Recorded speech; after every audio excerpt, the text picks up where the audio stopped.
வைரமுத்து சிறுகதைகள் என்ற தலைப்பில் வாரம் ஒரு சிறுகதையாக 40 வாரங்கள் குமுதம் பத்திரிகையில் எழுதி வந்தேன். தொடர்ச்சியாக எழுதப்பட்ட 40 கதைகள் என்ற பெருமையும் அதற்கு கிட்டியது. அது நூலாக வெளிவந்த போது முத்தமிழறிஞர் கலைஞரை வெளியிட்டார். கலைஞானி கமலஹாசன் முதற்படியை பெற்றுக்கொண்டார். வெளியிட்ட அன்றே அது 7 பதிப்புகள் தீர்ந்து 8ஆம் பதிப்பு தான் வெளியே விற்பனைக்கு கிடைத்தது. வெளியிட்ட சில மாதங்களில் 9 பதிப்புகள் கண்ட நூல் வைரமுத்து சிறுகதைகள். இந்த சிறுகதைகளை இப்போது மலையாளத்தில் மொழிபெயர்த்து நூலாக வெளியிடுகிறது மாத்ருபூமி பதிப்பகம். மாத்ருபூமி உங்களுக்கு தெரியும், மலையாளத்தின் புகழ்பெற்ற இந்தியாவின் கவனிக்கத்தக்க பத்திரிகைகளுள் ஒன்று. மாத்ருபூமி பதிப்பகம் அதை மொழிபெயர்த்து நூலாக வெளியிடுகிறது. 40 சிறுகதைகளையும் அல்ல, 15 சிறுகதைகளை மட்டும். அதில் கொஞ்ச நேரம் மனிதனாயிருந்தவன் என்ற தலைப்பில் ஒரு கதை எழுதியிருக்கிறேன். அதையே நூலுக்கு தலைப்பாக கொண்டு சிறிது நேரம் மனிதனாயிருந்தவன் என்று மலையாளத்தில் மொழிபெயர்த்து வெளியிடுகிறது மாத்ருபூமி பதிப்பகம். நாளை கோழிக்கோட்டுக்கு அருகே உள்ள திரூர் என்ற திருத்தலத்தில், அங்கே மலையாளத்தின் தந்தை என்று கருதப்படும் எழுத்தச்சன் திருவிழா நடக்கிறது. துஞ்சன் ஃபெஸ்டிவல் என்று ஆண்டுதோறும் கொண்டாடப்படும் அந்த இலக்கிய திருவிழாவில் இந்த நூல் வெளியிடப்படுகிறது. 4 நாள் நடைபெறும் அந்த மாநாட்டை தொடங்கி வைக்கும் வாய்ப்பை நான் பெற்றிருக்கிறேன். அதே மேடையில் மலையாளத்தின் புகழ்பெற்ற எழுத்தாளரும் ஞானபீட பரிசு பெற்றவருமான MT வாசுதேவன் நாயர் சிறிது நேரம் மனிதனாயிருந்தவர் என்ற இந்த எனது மொழிபெயர்ப்பு நூலை வெளியிடுகிறார். கேரள சாகித்ய அகாடமியின் தலைவர் மோகரன் அந்த நூலின் முதற்படியை பெற்றுக்கொள்கிறார்.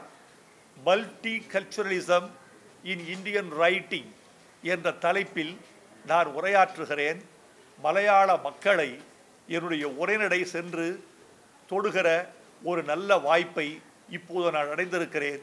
அதை தமிழ் மக்களோடு நான் பகிர்ந்து கொள்கிறேன். பாடல்கள் என்றால் மலையாள சகோதரர்கள் தமிழ் பாடலையே அதிகம் விரும்புகிறார்கள், புரிந்து கொள்கிறார்கள், ரசிக்கிறார்கள். தமிழ் படங்களுக்கு என்று அங்கு ஒரு தனி சந்தை இருப்பதை நீங்கள் அறிவீர்கள். இப்போது தமிழ் எழுத்துக்களுக்கு ஒரு சந்தை, தமிழ் படைப்புகளுக்கு ஒரு சந்தை உண்டாகுவதற்கான வாய்ப்பை இது தொடங்கி வைக்கலாம் என்று நினைக்கிறேன். ஏற்கனவே பல நல்ல படைப்புகள் தமிழிலிருந்து மலையாளத்துக்கும், மலையாளத்திலிருந்து தமிழுக்கும் வந்திருக்கின்றன.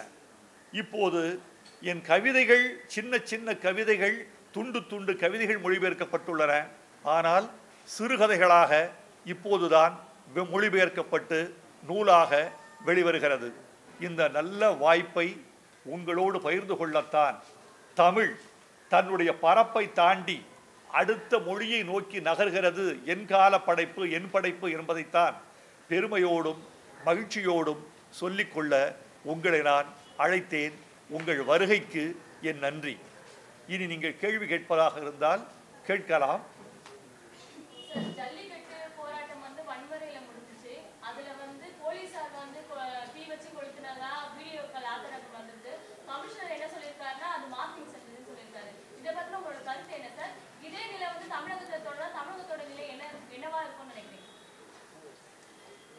உங்கள் கேள்வியின் வலியை நான் புரிந்து கொள்கிறேன்.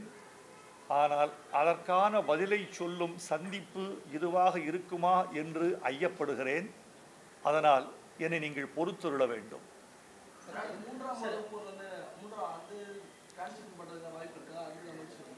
3ஆம் உலகப் போர் மொழிபெயர்க்கப்பட்டு தயாராக கூட இருக்கிறது. 3ஆம் உலகப் போர் மொழிபெயர்ப்பு மட்டும் அகில உலக அளவில் வெளிவர வேண்டும் என்று நான் ஆசைப்படுகிறேன். உரிய பதிப்பகங்களுக்காக நான் காத்திருக்கிறேன். மற்ற படைப்புகளை விட 3ஆம் உலகப் போர் கொஞ்சம் மாறுபட்டது அல்லது விரிந்தது என்று நான் நினைக்கிறேன். காரணம், இலக்கியம் மொத்தம் 3 வகை: local literature, contemporary literature and universal literature. வட்டார இலக்கியம், சமகால இலக்கியம், அகில இலக்கியம் என்று 3 வகைப்படும். கள்ளிக்காட்டு இதிகாசம் வட்டார இலக்கியம், கருவாச்சி காவியம் வட்டார இலக்கியம். 3ஆம் உலகப் போர் யூனிவர்சல் என்ற வகையில் வரக்கூடிய கான்டெம்பரரி கண்டெம்ட் என்ற வகையை சேர்ந்தக்கூடிய இலக்கியம். ஏனென்றால் உலகமயமாதல், புவி வெப்பமாதல் என்ற உள்ளடக்கங்களை 3ஆம் உலகப் போர் விரிவாக பேசுகிறது. நண்பர்களே, தமிழர்களே, நான் ஒரு கருத்தை சொல்ல வேண்டும் என்று ஆசைப்படுகிறேன்.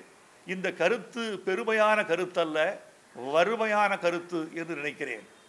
3ஆம் உலகப் போரில் 6 ஆண்டுகளுக்கு முன்பு நான் என்ன சொல்லி இருந்தேனோ அதுதான் இந்தியாவில் நிகழ்கிறது என்பதுதான் வருந்தத்தக்க, நெஞ்சை அறுக்கத்தக்க உண்மை. எது நிகழும் என்று ஒரு படைப்பாளி அஞ்சினானோ அது நிகழ்ந்து விட்டது. 3ஆம் உலகப் போர் எழுதப்பட்டு கொண்டிருந்த பொழுதே தஞ்சை மாவட்டத்தில் 11 குடும்பத்தைச் சேர்ந்த விவசாயிகள் தற்கொலை செய்து கொண்டார்கள். விவசாய தோல்விக்காக, விவசாய வறுமைக்காக. 3ஆம் உலகப் போர் தமிழர்களால் அதிகமாக வாசிக்கப்பட்டு நேசிக்கப்பட்டு எனக்கு சில லட்சங்கள் லாபம் ஈட்டி கொடுத்தது. விவசாயிகளுக்காக எழுதப்பட்ட இந்த படைப்பு கொடுத்த பணத்தை விவசாய தற்கொலை புரிந்து கொண்ட குடும்பங்களுக்கு தர வேண்டும் என்று ஆசைப்பட்டு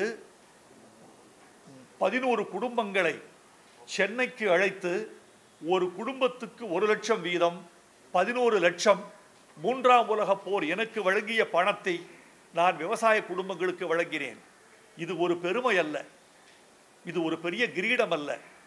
ஒரு படைப்பாளன் 6 ஆண்டுகளுக்கு முன்பே எச்சரிக்கப்பட்ட அல்லது அதில் அச்சுறுத்தப்பட்ட செய்திகளை அரசு கவனித்திருந்தால், சமூகம் கவனித்திருந்தால், சமூக ஆர்வலர்கள் அதிகம் கவனித்திருந்தால், வானம் பொய்க்காமல் இருந்திருந்தால், அண்டை மாநிலங்கள் நம்மை வஞ்சிக்காமல் இருந்திருந்தால் இத்தனை தற்கொலைகள் நிகழ்ந்திருக்குமா என்று வருந்துகிறவர்களில், நெஞ்சில் ரத்தம் வடிக்கிறவர்களில் நானும் ஒருவன்.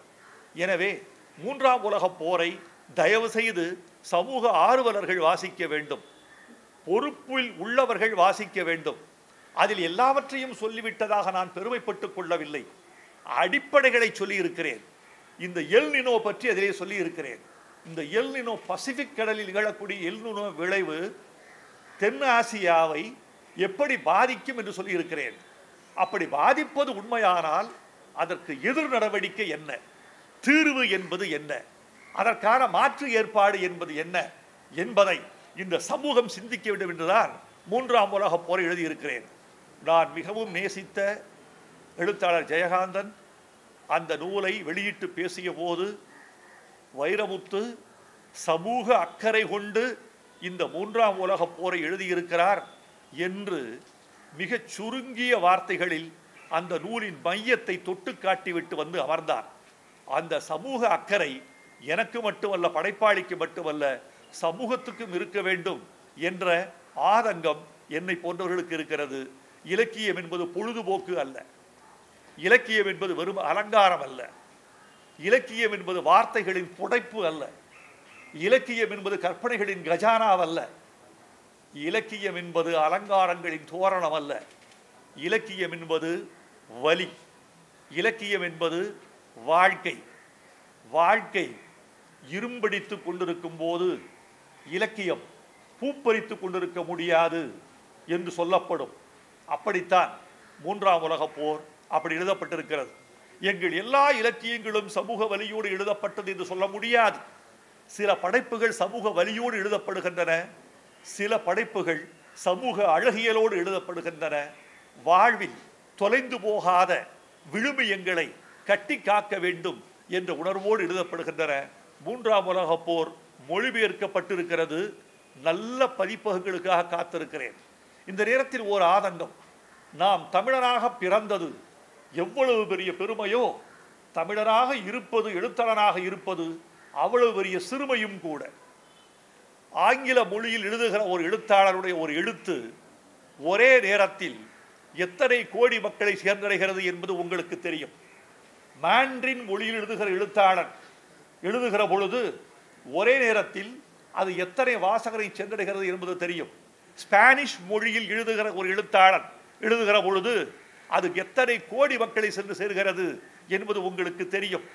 ஆனால் 7.5 கோடி என்றும் சற்றொப்ப 8 கோடி மக்கள் என்றும் உலகத் தமிழர்களை எல்லாம் கூட்டி பார்த்தால் 8 கோடி மக்கள் என்றும் சொல்லப்படுகிற தமிழர்களின் ஜனத்தொகையில் ஒரு நூல் விற்பதற்கு 1200 பிரதிகள் ஒரு பதிப்பு என்று இடப்படுகிறது.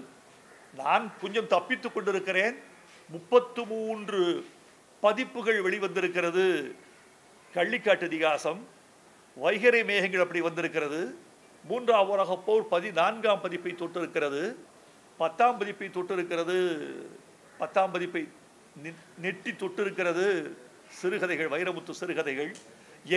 என் படைப்புகளை பற்றி இல்லை. காரணம், திரையுலகமும் ஊடகமும் என் மீது காட்டுகிற வெளிச்சம் என் படைப்புகளை அதிக மக்களுக்கு கொண்டு செல்கிறது. தமிழ்நாட்டில் நல்ல படைப்பாளிகள் இருக்கிறார்கள், அறிவாளிகள் இருக்கிறார்கள். வாழ்வே எழுத்து, எழுத்தே வாழ்வு என்று இருக்கக்கூடிய படைப்பாளிகள் இருக்கிறார்கள். அவர்களுக்கும் சேர்த்து ஊடகங்கள் வெளிச்சம் தர வேண்டும். அவர்கள் படைப்புகளையும் மக்கள் முன்னிலையில் கொண்டு செலுத்த வேண்டும்.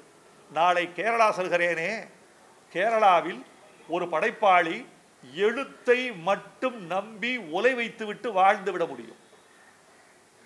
அவன் எழுத்தை கேரளத்து மக்கள் விலை கொடுத்து அதிகமாக வாங்குகிறார்கள். எல்லா எழுத்தாளனும் அல்ல, பெரும்பாலும். தமிழ்நாட்டில் ஒரு எழுத்தாளன் ஒரு புத்தகத்தை போட்டுவிட்டு மனைவியிடம் இனிமேல் நாம் வாழ்ந்து விடலாம் என்று உத்தரவாதம் தந்துவிட முடியாது. மகளை திருமணம் செய்து கொடுத்து விட முடியாது. மகனை உயர்கல்வி படிக்க வைக்க முடியாது.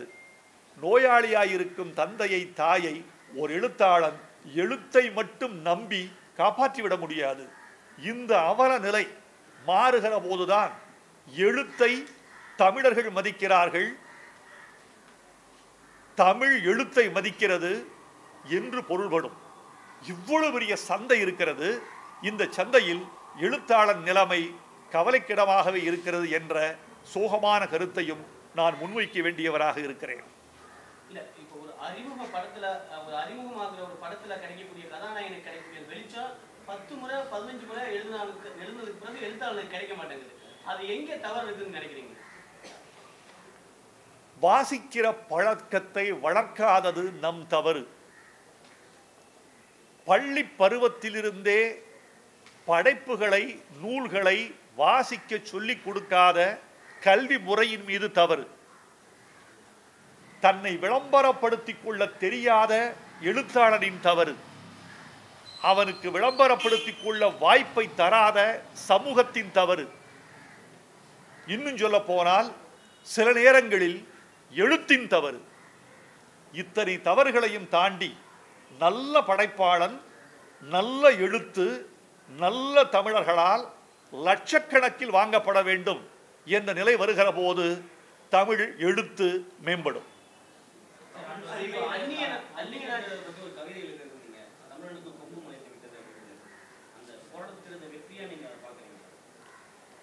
இந்த போராட்டம் வெற்றி தோல்வி என்று நினைத்து பார்ப்பதை விட இப்படி ஒரு நிலைக்கு தமிழ் சமூகம் தள்ளப்பட்டு விட்டதே என்ற வலிதான் என் நெஞ்சில் மேலோங்கி இருக்கிறது. தமிழர்களின் உரிமை, 2000 ஆண்டுகளாக தமிழர்களின் பண்பாடு, கொல்லேற்று கோடஞ்சுவானை மறுமையும் புல்லாளே ஆயமகள், இது கலித்தொகை. இதுக்கு பொருள் என்ன தெரியுமா?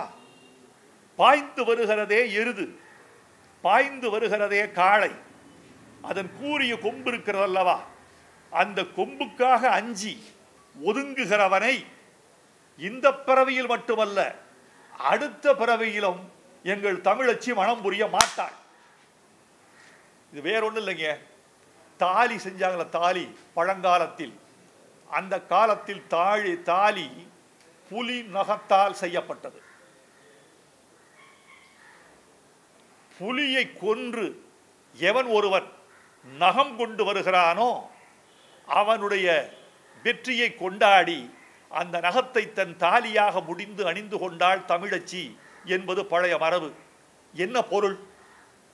புலியை வென்றவன்தான் பகையிடம் இருந்து தன்னை காப்பாற்றுவான் என்று ஒரு தமிழச்சி நம்பினாள். அந்த உடல் உரம் தமிழனுக்கு இருந்தது, இருக்க வேண்டும் என்று சமூகம் நம்பியது. எங்க ஊர்ல, பழைய ஊர்ல எத்தனை மைத்துனன் இருக்கிறான் என்றுதான் பெண்ணெடுப்பார்கள். பொண்ணு கூட பிறந்த எத்தனை பேர்? ஒருத்தன் தானா?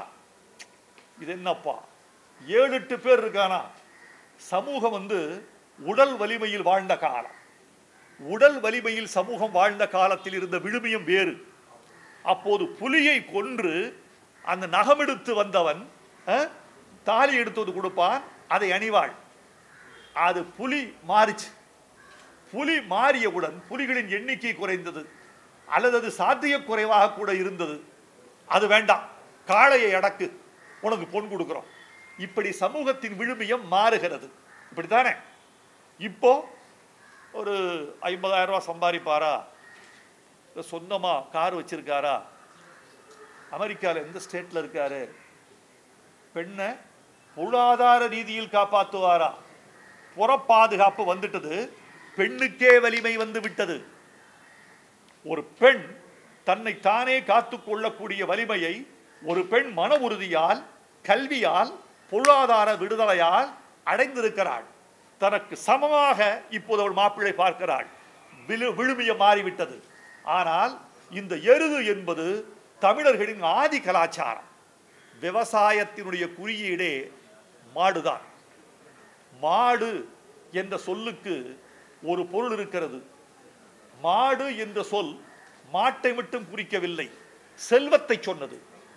கேடில் விழுச்செல்வம் கல்வி ஒருவருக்கு மாடல்ல மற்றையவை. இது திருக்குறள். கல்விதான் ஒருவருக்கு உண்மையான மாடு, மற்றதெல்லாம் மாடல்ல. இது வள்ளுவர் சொன்னது. என்ன பொருள்? கல்விதான் ஒருவருக்கு உண்மையான செல்வம். செல்வத்தை சொல்வதற்கு மாடு என்ற வார்த்தையை பெய்கிறார் வள்ளுவர். மாடு என்றால் செல்வம். எவ்வளவு மாடு வைத்திருந்தானோ அவன் செல்வன். எங்க வீட்டில் 120 மாடு இருந்தது. இந்த 120 மாடுகளையும் மாடு மேய்க்கிறவன் வராத போது நான் ஓட்டி மேய்த்திருக்கிறேன். அதுல ஒரு 12 பசுவா இருக்கும். 4 மாடு பால் கறக்கும், 2 மாடு சினையாக இருக்கும், 2 மாடு சினைக்கு விடுவோம் காளையை கொண்டு வந்து. ஸோ 12 மாட்டு 4 மாடு பால் பீச்சினா தான் உழுகிறவர்கள், வீட்டில் குடும்ப உறுப்பினர்கள் அத்தனை பேருக்கு பால், மோர், நெய் கிடைக்கும். என் காலத்திலேயே மாடு அழிந்து விட்டது. நாங்கள் இப்போது பைப்பால் வாங்கி கைப்பால் குடித்துக் கொண்டிருக்கிறோம். எங்க வீட்டில், எங்க ஊர்ல இல்ல. கண் முன்னால ஒரு 40-50 ஆண்டுகளில் இவ்வளவு பெரிய மாற்றம் என்றால், எதிர்கால தமிழர்களின் அடையாளங்களை நிலைநிறுத்துவதற்கு நாம் போராட வேண்டாமா? எனவே இந்த போராட்டத்திற்கு தமிழர்கள் தள்ளப்பட்டதே எனக்கு வலி. ஆனால் இந்த வெற்றியில் மாணவ செல்வங்களை தவிர வேறு யாரும் உரிமை கொண்டாடுவதற்கு அவ்வளவு உரிமை இருக்கிறதா என்று எனக்கு தெரியவில்லை. தமிழக அரசு போராடி அவசர சட்டம் கொண்டு வந்ததை நான் பாராட்டுகிறேன். அதை கொண்டு வர செய்த எங்கள் இளைஞர் திருக்கூட்டத்தை நான் தோளில் சுமந்து பாராட்டுகிறேன், கொண்டாடுகிறேன்.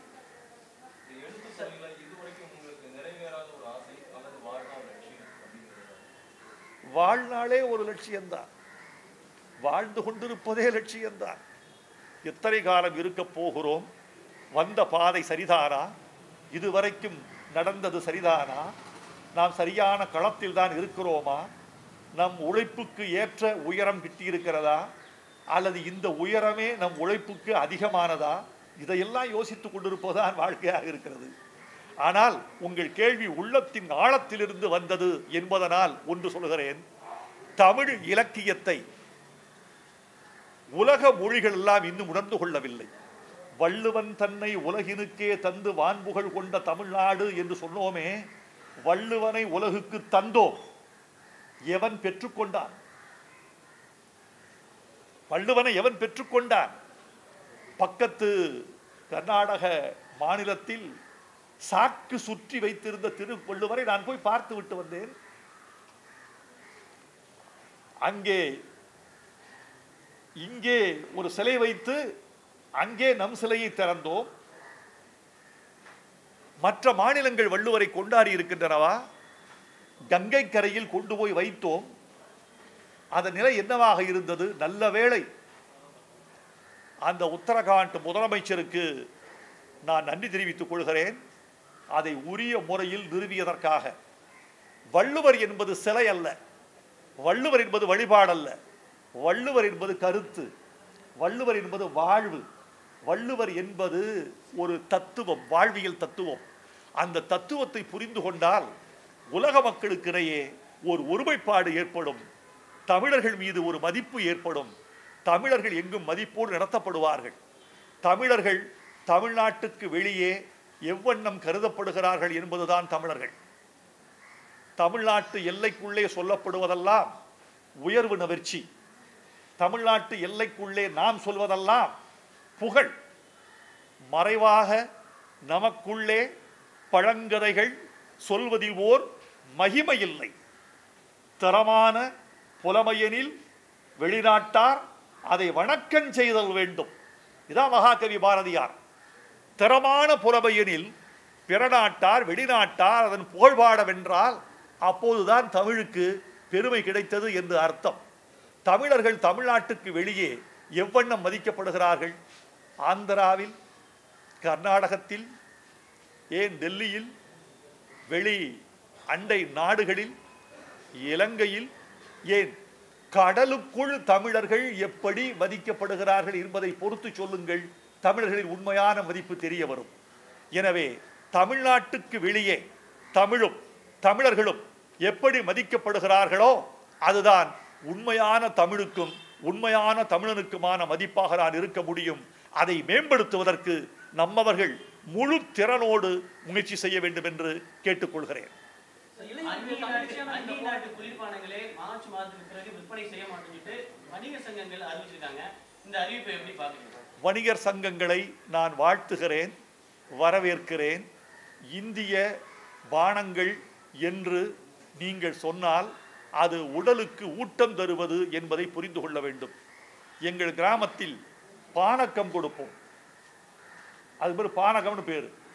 நீங்கள் பத்திரிகையாளர்கள் பல பேர் எல்லாருமே கிராமத்திலிருந்து வந்தவங்க தானே. இங்கே சில பேர் தான் பிறந்திருப்பீர்கள். எல்லாம் கிராமத்து வாழ்க்கை தெரிந்தவர்கள் தானே. எங்கள் ஊரில் வெயிலுக்கு மோர் கொடுப்போம்.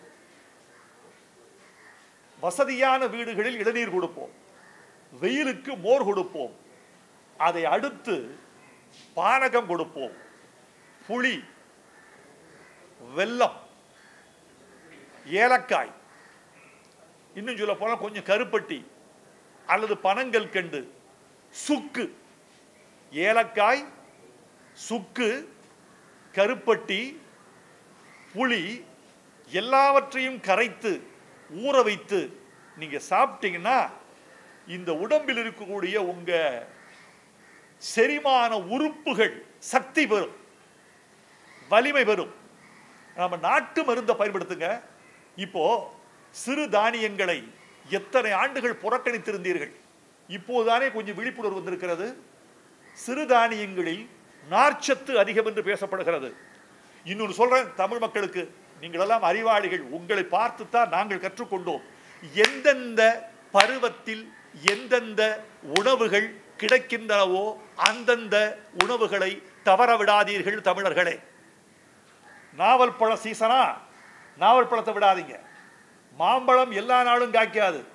அந்த ஏப்ரல் மே ஜூன் சாப்பிட்டுருங்க. மொச்சக்கா ஜூலையில் கிடைக்கும், மொச்சக்கா விட வேண்டாம். அவரக்காய், தட்டப்பயிர், கல்லுப்பயிர் தூக்கவே முடியாது. ஒரு 8 படி கல்லு மூட்டு கல்லுப்பயிரை தூக்கவே முடியாது, அவ்வளவு கனமா இருக்கும். இரும்பு சத்து நம்மோட இதில் இருந்தது, நார்ச்சத்து இருந்தது. இப்போ சொல்லுங்க, இந்த புற்றுநோயை தடுப்பதில் நார்ச்சத்துக்கு நிறைய பங்கு இருக்கிறது என்று விஞ்ஞான உலகம் சொல்லுகிறது. அந்த நார்ச்சத்தை இழந்தது யார்? முருங்கைக்காயில் நார்ச்சத்து, அவரைக்காயில் நார்ச்சத்து, கொத்தவரங்காயில் நார்ச்சத்து, நார்ச்சத்து இல்லை கீரைகளில் நார்ச்சத்து. நித்தம் ஒரு கீரை தவிர an apple a day keeps a doctor away என்று ஆங்கிலத்திலே ஒரு பழமொழி உண்டு. ஒரு நாளைக்கு ஒரு ஆப்பிள் சாப்பிட்டால் உங்கள் வீட்டுக்குள் மருத்துவர் வரமாட்டார், ஆனால் ஈட்டிக்காரன் வருவான். அது வேற விஷயம். ஒரு நாளைக்கு ஒரு ஆப்பிள் உனக்கு விலை அந்த விலையா இருக்கு. நான் சொல்கிறேன் தமிழர்களே, ஆப்பிள் வசதி உள்ளவர்கள் சாப்பிடுங்கள், நாங்கள் தவறு சொல்லவில்லை. ஆப்பிளை விட, ஆப்பிளில் இருப்பதை விட அதிகமான நார்ச்சத்தும் இரும்பு சத்தும் உள்ள காய் நெல்லிக்காய். அந்த நெல்லிக்காயை ஏன் பயன்படுத்த மறுக்கிறீர்கள்? இந்த மண்ணில் விளைந்தது, இந்த மண்ணின் சாரம் உண்ட பொருள்கள், இந்த மண்ணின் தண்ணீரில் விளைந்த தானியங்கள், இவைகளை தமிழர்கள் தங்கள் அன்றாட பொருளாக பயன்படுத்த வேண்டும். இந்த செயற்கை வானத்தில் சொல்லுகிறார்கள், அதில் கரப்பாம்பூச்சி செத்து கிடந்தது, அதில் ஈக்கள் செத்து கிடந்தன, பல்லியின் வால் கிடந்தது என்றெல்லாம் சொல்லப்படுகிறது. நான் பார்த்ததில்லை. அப்படி இருப்பதற்கு வாய்ப்பு இருந்தால் அது மனிதனுக்கு சிறந்ததா? யாராவது இளநீருக்குள் பல்லி கிடந்தது என்று சொல்ல முடியுமா? இளநீருக்குள் கரப்பான் பூச்சி செத்து கிடந்தது என்று சொல்ல முடியுமா? தேரை குடித்திருக்கும். தேரை என்றால் தேரை அல்ல, தேரை என்ற ஒரு வகை நோய். அது வெளியே இளநீர் சுருங்கி இருக்கும், தூக்கி போட்டு விடலாம். தமிழ்நாட்டு தாவரங்கள் தாங்கள் நோயுற்றவை என்பதை தமிழர்களுக்கு காட்டி கொடுத்து விடும். தமிழ்நாட்டு பொருள்கள் உண்ணாதே தமிழா என்று தங்கள் உருவத்தால் எச்சரிக்கை செய்யும். மூடப்பட்ட அலங்கரிக்கப்பட்ட பொருள்களெல்லாம் தமிழர்களை எச்சரிக்கை செய்வதில்லை. இதை புரிந்து கொள்ள வேண்டும். எல்லா வகையிலும், அதாவது இந்த மாணவ செல்வங்கள் ஒரு பெரிய மறுமலர்ச்சி ஏற்படுத்தினார்கள். தமிழர்களுக்கான ஒரு பாரம்பரிய ஏறு தழுவுதல் என்ற உரிமையை பெற்றுக் கொடுத்தார்கள். மாணவர்களுக்கு இன்னும் பல கடமைகள் இருக்கின்றன. நான் போராட்டத்தை தூண்டுகிறேன் என்று அருள் கூர்ந்து யாரும் கருதிவிட வேண்டாம். நான் கடமைகளை நினைவூட்டுகிறேன். ஏரிகளையும் கண்மாய்களையும் ஆழப்படுத்தும் கடமை நமக்கு இருக்கிறது. அணைகளை தூர்வார வேண்டிய கடமை இருக்கிறது. வைகை அணை 72 அடி என்பது பொதுப்பணித்துறையின் தோராய கணக்கு. ஆனால் அந்த மதகுகளை ஒட்டி நீங்கள் பார்த்தால் தேங்கி நிற்கிற தண்ணீர் 72 அடிதானா? குறைந்தது 30-32 அடிக்கு சேரால் நிரம்பி கிடக்கிறது என்பதை பொதுப்பணித்துறை அறியுமா? மஞ்சளாறு என்பது 52 அடி ஆழம் கொண்டது என்று பொதுப்பணித்துறையால் கணிக்கப்பட்டிருக்கிறது. அங்கே சென்று நீங்கள் பார்க்கலாம். பத்திரிகையாளர்கள், ஊடகங்கள் எல்லாம் சமூக விழிப்புணர்வை உண்டாக்குங்கள், அரசுக்குரிய கடமைகளை நினைவூட்டுங்கள், இளைஞர்களுக்கான பொறுப்பை சொல்லுங்கள், என் தவறுகளை சுட்டிக்காட்டுங்கள், என்னை விமர்சியுங்கள், என்னை மேம்படுத்துங்கள். இது உங்களுக்கு பரபரப்பான செய்திகளை விட சுறுசுறுப்பான செய்திகள் வேண்டும் என்று கருதுகிறவர்களுக்கான குறிக்கோளாக இருக்கும் என்று நினைக்கிறேன். மறந்துவிட்டேன், 52 அடி மஞ்சளாறு அணை. போய் பார்த்தால் 32 அடி தான் இருக்கும். சேறு வண்டல் மூடி இருக்கிறது. அதை ஆழப்படுத்துவது யார்? அந்த வண்டலை எடுத்து விவசாய நிலங்களுக்கு இட்டால் விவசாயத்திற்கு வளர்ச்சி, அணையும் ஆழப்படும். சீமைக்கருவேல மரங்களை இந்த நாட்டில் கொண்டு வந்து வதைத்தது வேறொரு காலம். அதன் தீங்கு உணரப்பட்டிருப்பது நிகழ்காலம். இந்த நிகழ்காலத்தில் சீமைக்கருவேல மரங்களை யார் அப்புறப்படுத்துவது? மெரினாவில் உட்கார்ந்த கூட்டம், இளைஞர்களின் கூட்டம், எங்கெங்கு சமூக தவறுகள் நிகழ்கிறதோ அங்கெல்லாம் சுட்டி காட்ட வேண்டும் என்று விரும்புகிறேன். இதையெல்லாம் செய்தால் தமிழ்நாட்டை நாம் வளமிக்க மாநிலமாக கொண்டு வர முடியும். இந்தியாவில் இருக்கிற மாநிலங்களில் சில பின்தங்கிய மாநிலங்களோடு தமிழ்நாடு ஒப்பிடப்படுகிற போது நெஞ்சு வலிக்கிறது. நாம் அப்படிப்பட்டவர்கள் அல்ல. உழைக்க பிறந்தவர்கள் நாம், வாழ்வை மேம்படுத்த பிறந்தவர்கள் நாம், அழகியல் உணர்ச்சி உள்ளவர்கள் நாம், கடமை உணர்ச்சி மிக்கவர்கள் நாம். உழைக்கக்கூடிய வளமிக்க மனித வளமிக்க தமிழ்நாடு பின்தங்கி இருக்கக்கூடாது. அப்படி தமிழ்நாடு பின்தங்கி இருந்தால் அதில் சமூக குறைபாடு தானே தவிர தமிழர்களின் குறைபாடு என்று சொல்ல மாட்டேன். வந்த அனைவருக்கும் என்னுடைய வணக்கம். என்னுடைய நாளை இதே நேரம் எம்டி வாசுதேவ நாயர் அவர்கள் என்னுடைய மலையாள சிறுகதைகளை சிறிது நேர மனிதனாயிருந்தவர் என்ற தொகுப்பை வெளியிட்டிருப்பார். நான் மலையாளம் சென்று அங்கு தமிழுக்கு ஒரு சின்ன பீடம் பெற்று தந்து உங்களை மீண்டும் வந்து சந்திக்க எனக்கு அனுமதியும் விடையும் தருமாறு அன்போடு வேண்டுகிறேன்.